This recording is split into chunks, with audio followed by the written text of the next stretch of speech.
Ажал аралының тұтқыны. Атамның құпия жұмбақ суреті және жер ана бәріміздің ортақ үйіміз. Атам неге жылады? Әли атамның өзгелерден еш ерекшелігі жоқ. Әппақ шоқша сақалы мен мұрты сопақшалау бетіне жарасып ақ тұр. Қыр мұрыны, қоңыр көздері де әп-әйбат. Себебі 85-тің сеңгірінен асып бара жатса да, кітапты да, газетті де көзілдіріксіз оқиды. Бойы да ұп-ұзын, ап-арық, жасы біразға келіп қартайса да, тіп-тіке жүреді. Менің атамның жігіт кезінде сұлу болғанын суреттерінен көріп жүрмін ғой.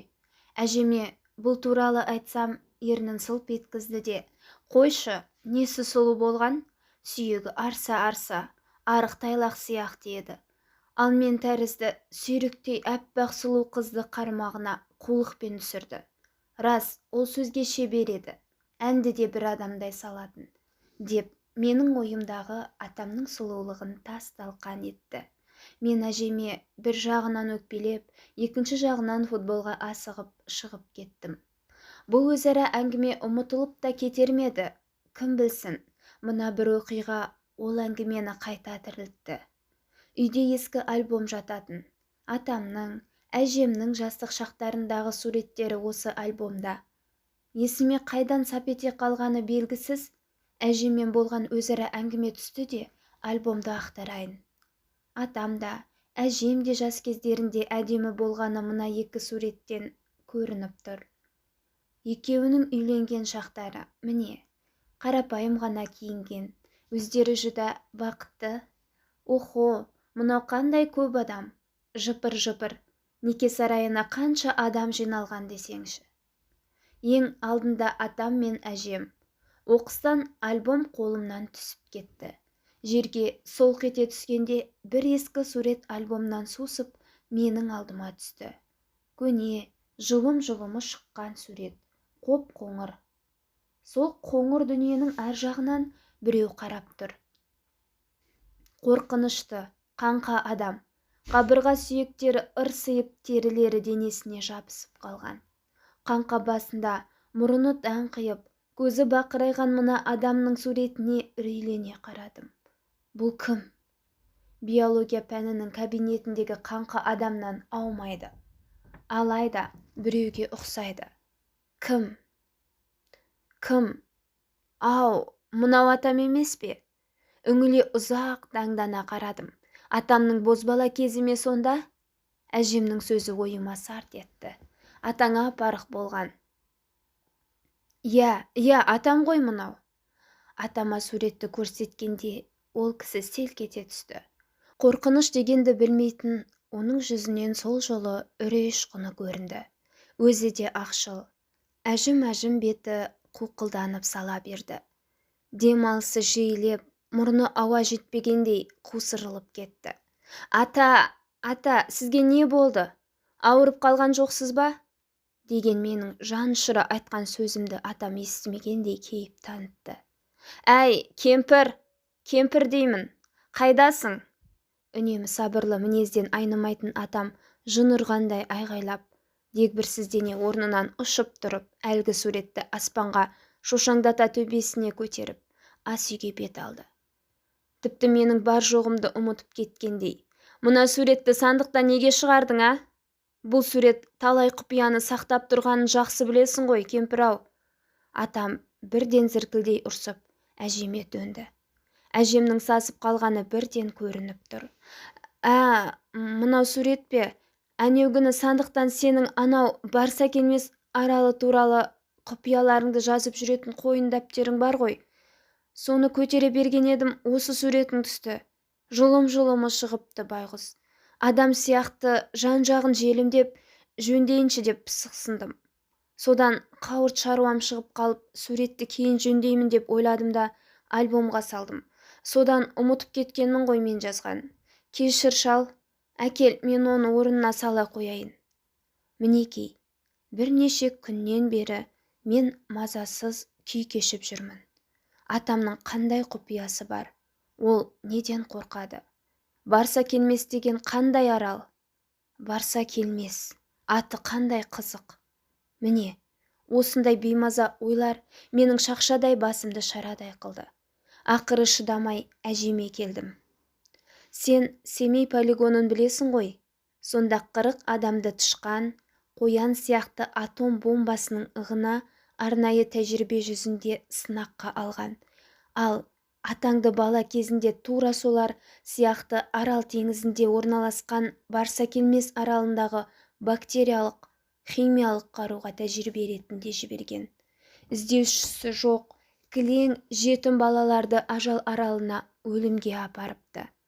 Әжем әңгімесінің аяғын осылай жай барақат аяқтады. Ал мен болсам атамның ерекше тағдырына таңданып айғайлап жібердім. Ой, әжетай, бұл құпиялардың құпиясы ғой. Сіз дұрыс айтасыз. Біз енді тәуелсіз елміз.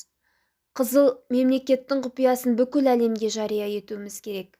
Мен өрекпей сөйлеп, аяқ астынан көтеріліп кеттім. Шынымды айтсам, жер ананы қатты аяп кеттім. Қаншама жарылыстар жасаған десеңізші. Көз алдымнан шұрқ-шұрқ тесік, жұлмаланған қорқынышты, үрейлі көріністер кетпей қойды. Әбден қартайған қарт сияқты бет аузын әжім басқан жер ана. Бәлкім сіз сенбей отырған боларсыз. Ғаламтордың қақпасын ашсаңыз, қаншама сұмдық жарылыстар болғанын тауып аласыз. Мінекей, 50 жылдың ішінде кеңес үкіметі қазақ жерінде 557 рет жер үстінде және астында ядролық жарылыстар жасаған. 557 рет. Оның 127-сін жердің үстінде бірінен соң бірін жарып ешқандай аяушылық танытпаған. Яғни біздің жеріміздің сау тамтығы жоқ деген сөз. Біз бұған осы күнге дейін үндемей келдік. Іштей тыншықтық. Ал басқа мемлекеттерде зұлымдық жасаса, бүкіл әлемді шулатар еді. Мысалға, Жапонияның 2 қаласына ақш 2-ақ атом бомбасын тастады. Жапониялы қаншама шу көтерді. ақш кешірім сұрады. Ал біз үнсізбіз. 2-3 сағаттың ішінде менің момақан ішкі жан дүниеме глобус тәрізді кішкентай басымның ішіне осындай жан түршігерлік деректер, оқиғалар толып кетті. Кешке атам келді. Өз әлденеге көңілді. Шай үстінде әжем бірден негізгі мәселеге көшті. Мына сенің балаң кітап жазамын дейді. Оның басты кейіпкері өзің болғанын қалап отыр. Атам шыдамсыздана әжемнің сөзін үзіп жіберді. Мен туралы? Қолындағы кесесін қоя сала, ол маған ежірейе қарады. Мен ойланып сәл отырдым да әңгімемді бастадым. Аташым, әжемнің айтқанының бәрі рас. Өткендегі сіздің суретіңізді көріп шошып кеттім. Бір жағынан сіздің сондай қорқынышты, үрейлі тозақтан қалай аман қалғаныңызға таң қалдым. Екінші жағынан таң қала отырып жаңағы әжем айтқан ажал сепкен қаруларды, олардың адам баласына деген зұлымдықтарына деген ашу ызам тұтанды. Ғаламторға үңілдім. Сұмдық. Тек қазақ жерінде осы күнге дейін 2200 сынақ жүргізіліпті. Сіз, білем, осы күнге дейін қорқасыз, үрейленесіз. Олардың зорлық зомбылығы сүйегіңізге дейін өтіп кеткен. Бірақ ата, шындық қымбат қой. Біздің жер ананың болашағы қымбат емес пе? Біз одан айырылсақ немесе құртсақ қайда тұрамыз? Айналайын, деді бір кезде даусы дірілдеп, ол мені бауырына тартып. Олар ең бастысы Алланың қаһарынан қорықпай отыр. Рас балам, жаңа дұрыс айттың. 12 жасымнан мені өліп қалсам да ешкімде іздемейтінін білген олар тозаққа апарып салды. Мен не көрмедім ол жерде? Қорлықтың, зұлымдықтың бәрін басымнан кештім. Ол жердегі 4 жылым 400 жылға татитынын кейін білдім. Мен оны ажал аралы деп атадым. Қаншама адамды қоян тәрізді тәжірибе сынаққа салғанын бір Құдайым білсін. Мына көзіммен талай өлген адамдарды көрдім. Кеңес империясы сынақ алаңы үшін Барсакелмес аралын неге таңдады?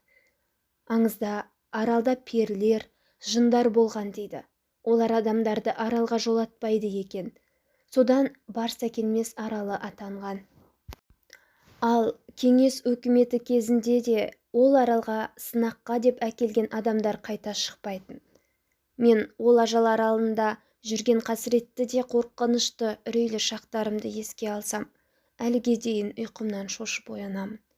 Сирек болса да, онда бастан кешкендерім түсіме күні бүгінге дейін кіреді. Қашып келе жатамын ылғи. Артымнан автомат ұстаған қып-қызыл қорқынышты адамдар қуады келіп. Қашамын. Қай жерге тығыларымды білмей жанталасамын. Жас тамшылары бетімді жуған мен байғұс жүрегім кеудеме сыймай қиналамын келіп. Әбден жаным мұрнымның ұшына келгенде барып, шошып оянып кетем. Өмір бақи, балам-ау, менің соңымнан қалмай келе жатқан үреймен күресіп келемін. Олар қайткенде де жеңеміз дейді. Мен жеңілмеуге тырысамын. Қалай осы күнге дейін тірі жүргеніме таң қаламын. Айтыңдаршы, осы бір қорқынышты үрейден қалай құтыламын? Айтыңдаршы. Атам оқыс еңкейгенде тақиясы жерге түсіп қалды. Оған назар аудармай қос қолымен тұқырайған басын умаждай ұстап, еңкілдеп жылап жіберді. Қыстыға жылап, жылдар бойына кеудесіне симай келген шерлі жасын бүгін егіле төкті атам. Мен де, әжем де жыладық. Жыламашы, ата, сіз күштісіз, қуаттысыз, сіз бәрін жеңгенсіз. Енді кеңес үкіметі деген ондағы зұлымдар келмеске кеткен. Сіз бәрін жеңдіңіз, тіптен Қызыл империяның күлін көкке ұшырдыңыз, деймін мен өзімше жұбатып. Атамның айналасынан шықпай, басынан сипаймын, дарамыстанған қолдарын уқалаймын. Әжем де үстелдің ар жағынан көзінің жасын төге, атама аяй қарайды. Жарайды, ертең бәріміз саяжайға барамыз.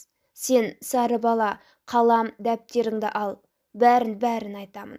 Бүгін шаршадым, деді ол алақанымен, әдетінше үстелді сарт еткізе бір ұрып шешімін жария етті.